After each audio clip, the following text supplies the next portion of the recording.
கல் உப்பு மஞ்சத்தூள் சேர்த்து சிக்கனை வாஷ் பண்ணி எடுத்துக்கலாம். இதில் 3 ஸ்பூன் மல்லித்தூள், 1 ஸ்பூன் மிளகாய்த்தூள், 1/4 ஸ்பூன் மஞ்சத்தூள், 1 ஸ்பூன் மிளகுத்தூள், 2 ஸ்பூன் சிக்கன் மசாலா, 1/4 ஸ்பூன் சீரகத்தூள் எல்லாம் சேர்த்து நல்லா கலக்கிக்கலாம்.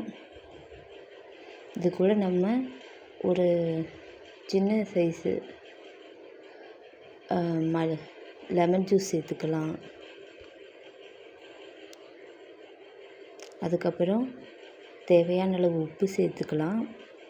இதை நல்லா கலவையை நல்லா கலக்கி வச்சுக்கலாம். இதை ஒரு அரை மணி நேரம் மூடி போட்டு அப்படியே விட்டுருவோம். இது நல்லா ஊறட்டும்.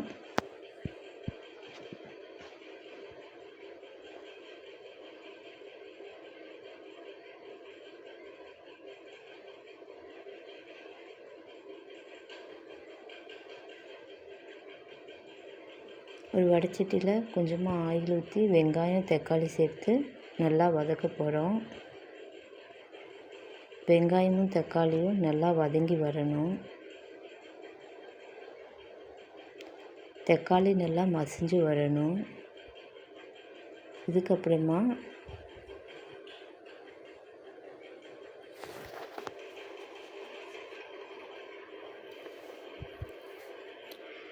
நம்ம வச்சுருக்க சிக்கனை இதில் போட்டு நல்லா கலக்கி விடலாம். சிக்கன்லேருந்தே தண்ணி வரும், அதனால் நம்ம எக்ஸ்ட்ரா தண்ணி இப்போ ஊற்ற வேண்டாம்.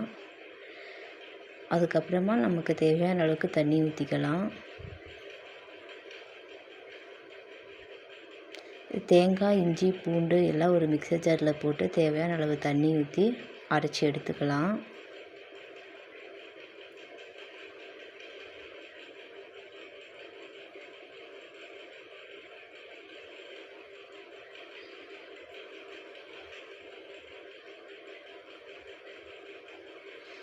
இப்போ சிக்கன் குழம்புல இந்த தேங்காய் விழுதை சேர்த்துக்கலாம்.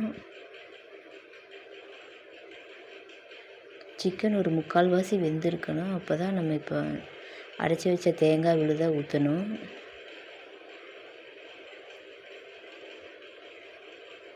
நல்லா கலரி விடலாம்.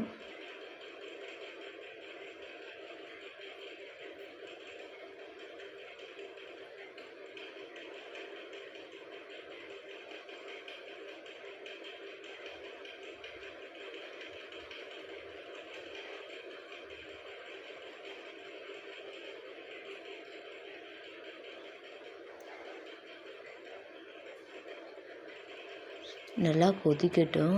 சிக்கன் நல்லா வேகணும்.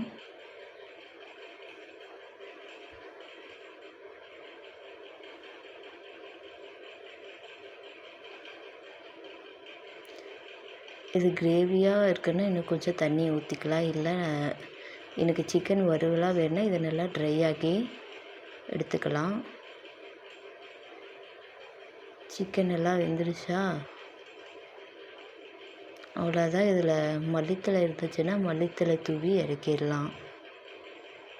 Chicken gravy ready.